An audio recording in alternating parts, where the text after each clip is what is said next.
Hi guys, myself Danish Ahmed, MBBS student in Park View medical college Bangladesh. तो आज मैं आपको बताऊंगा कि why MBBS in Bangladesh is better than other country.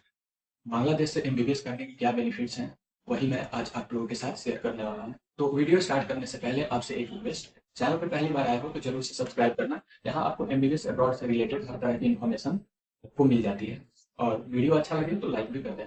चलो स्टार्ट करते हैं। तो देखो, बांग्लादेश से MBBS करने के कुछ प्लस पॉइंट्स हैं, जिसमें सबसे पहला और सबसे वैल्यूएबल जो पॉइंट है वो है यहाँ का FMG पासिंग रेशियो, या आप कहें तो अदर मेडिकल लाइसेंसिंग एग्जाम को पास करने का जो यहाँ का स्टूडेंट्स के रेशियो है वो सबसे अच्छा है, बेटर देन अदर कंट्रीज है। अब इसके पीछे क्या रीजन है? इसके पीछे रीजन ये है यहाँ की पढ़ाई।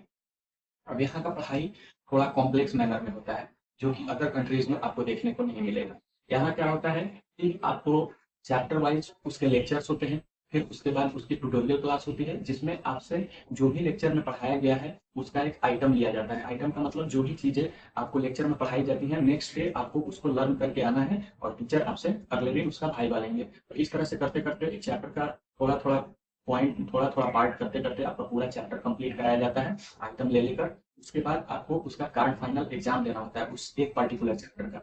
फिर उसके बाद ऐसे करते करते आप सारे चैप्टर्स करते हैं, टर्म एग्जाम देते हैं, और उसके बाद से आप उसका प्रोफेशनल एग्जाम देते हैं। तो इस तरह से आपका पूरा स्टडी का सीन चलता है। तो इससे क्या हो जाता है कि प्रॉफ के लिए काफी बेटर प्रिपरेशन हो जाता है। और प्रॉफ में अगर आप अच्छा मार्क्स अचीव कर ले रहे हैं, सारी प्रॉफ अगर आप अच्छे से क्वालिफाई कर ले रहे हैं, तो निश्चित ही है कि आप जाकर के FMG या कोई भी अदर एग्जाम, आप किसी भी अदर कंट्री की लाइसेंसिंग एग्जाम देंगे तो आप डेफिनेटली क्वालिफाई कर जाएंगे। तो ये एक सबसे प्लस पॉइंट रहता है। उसके अलावा जो अच्छी चीजें हैं, यहाँ यहाँ आपको लैंग्वेज बैरियर फेस नहीं करना पड़ता है, क्योंकि ज़्यादातर लोग यहाँ इंडिया से ही, इंडियन स्टूडेंट और नेपाली स्टूडेंट ही रहते हैं। इवन मोर देन यहाँ के जो नेटिव स्टूडेंट हैं उनसे भी ज़्यादा फॉरेनर स्टूडेंट रहते हैं। तो यहाँ एक हिंदी जैसा ही, अपने इंडिया जैसा ही मतलब सराउंडिंग बना हुआ है। तो सभी लोग हिंदी में भी कम्युनिकेट करते हैं, कुछ लोग बंगाली में कम्युनिकेट करते हैं, और आसाम से भी बहुत सारे स्टूडेंट आए हुए रहते हैं तो आसामीज में भी वो करते हैं बातें। तो ये सब चीज़ें हैं। उसके अलावा पढ़ाई जो आपका होता है वो आपको इंग्लिश और बंगाली मिक्स करके टीचर आपको इंस्ट्रक्शन देते हैं, मीडियम ऑफ लर्निंग में ये चलता है। उसके अलावा ये है कि आप बंगाली लैंग्वेज अगर कभी भी नहीं पढ़े हों या नहीं सुने हों, तो यहाँ आकर के वो आप इवन 1 से 2 मंथ में आप लर्न कर जाते हैं, क्योंकि वो सिमिलर ही होता है हिंदी से। तो लैंग्वेज बैरियर का भी कोई सीन नहीं है। उसके अलावा यहाँ जो फूड आपको मिलते हैं वो सभी इंडियन फूड ही रहते हैं।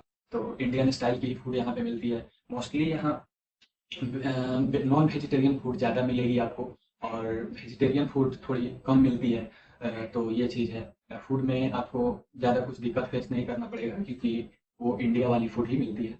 उसके अलावा रही बात बुक्स वगैरह, तो जो बुक सारे अपने इंडिया में चलते हैं, लाइक एनाटॉमी में आपको BD चौरसिया, विश्राम सिंह, इंडियन राइटर ही हैं, की बुक चलती है। उसके अलावा फिजियोलॉजी में जाओगे तो जो गाइटन एंड हॉल है, वो गाइटन एंड हॉल इंडिया में भी चलती है, यहाँ भी चलती है। उसके बाद बायोकेमिस्ट्री में आपका ये हो जाता है you Chakrapani and you Satyanarayan का जो बुक है वो बुक यहाँ भी चलती है। उसके अलावा ABC ऑफ मेडिकल बायोकेमिस्ट्री है, वो एक बंगाली राइटर की बुक है जो यहाँ चलती है। तो इस तरह से आप देखोगे तो ओवरऑल मोस्टली यहाँ इंडियन राइटर की ही बुक्स यूज की जाती है। तो उस वजह से ये रहता है कि आपका पढ़ाई, जैसे इंडिया में जो पढ़ाई, जो चीज़ें पढ़ाई जाती है वही चीज़ें आप यहाँ भी पढ़ते हैं। तो इससे बेनिफिट हो जाता है कि आप जाकर के वहाँ FMC क्वालिफाई करने में या नेक्स्ट जो भी है उसको क्वालिफाई करने में आपको दिक्कत नहीं आती है। उसके अलावा इंडिया से जो ये नज़दीकी है इसकी, वो नज़दीकी के कारण आप कभी भी आ जा सकते हैं, आराम से ट्रैवल कर सकते हैं। तो ट्रैवलिंग के लिए कोई दिक्कत नहीं है, जब आप चाहें जा सकते हैं, जब आप चाहें आ सकते हैं। तो ये चीज़ रहता है। कम दिन का भी वैकेशन मिलता है, तो नज़दीक होने के कारण ऑब्वियसली स्टूडेंट चले ही जाते हैं और आ भी जाते हैं विद इन टाइम। तो ये भी एक बेनिफिट रहता है। उसके अलावा जो बेनिफिट है वो ये है कि आपका हॉस्पिटल जो यहाँ पे है, हॉस्पिटल्स वगैरह, उसमें पेशेंट एक्सपोजर बहुत ज़्यादा रहता है, जिसकी वजह से आपकी क्लिनिकल प्रैक्टिस बहुत बेहतर हो जाती है। और जो डिजीज का पैटर्न है अपने इंडिया से ऑलमोस्ट सिमिलर डिजीज पैटर्न है यहाँ पे। तो सेम वही सब डिजीज जो आप इंडिया में डायग्नोस करते हैं वही सब चीज़ें यहाँ भी डायग्नोस की जाती है। तो इस वजह से ये हो जाता है कि आपका क्लिनिकल प्रैक्टिस भी सही से हो जाता है। उसके अलावा यहाँ का जो इन्वायरमेंट है इंडिया जैसा है, टेम्परेचर एकदम जैसा इंडिया में रहता है वैसे यहाँ रहता है। और ठंडी भी, ठंडी गर्मी हर मौसम जैसे इंडिया में है वैसे यहाँ भी है। तो ये सब चीज़ें, इन सब चीज़ों से आपको यहाँ पे रहने में कोई दिक्कत फेस नहीं करनी पड़ेगी, और जैसा आपको इंडिया में रहने में फील आएगा वैसे ही यहाँ भी रहने में फील आएगा।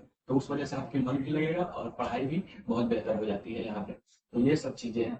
तो इस वजह से ये आजकल बहुत ज़्यादा पॉपुलर भी हो गया है। स्टूडेंट्स सबसे पहले अपना first priority MBBS in Bangladesh ही रखते हैं अगर अब्रॉड में कहीं लेना है तो। और उसके बाद अगर बांग्लादेश में नहीं हो पाया तो जाकर के कहीं और दूसरे कंट्रीज में ऑप्शन देखते हैं। तो यही था वीडियो में आज आपके लिए। That is the reason why I choose MBBS in Bangladesh. और अगर आपको कोई क्वेरी हो, कोई डाउट हो, कुछ पूछना हो मेरे से, तो आप हमारे व्हाट्सएप नंबर पर कांटेक्ट कर सकते हैं, ये जो दिया हुआ है स्क्रीन पे आपको शो हो रहा है। उसके अलावा डिस्क्रिप्शन में भी मेरे कांटेक्ट आईडीज दिए गए हैं, वहां से आप मुझे अप्रोच कर सकते हो। Thank you, have a nice day.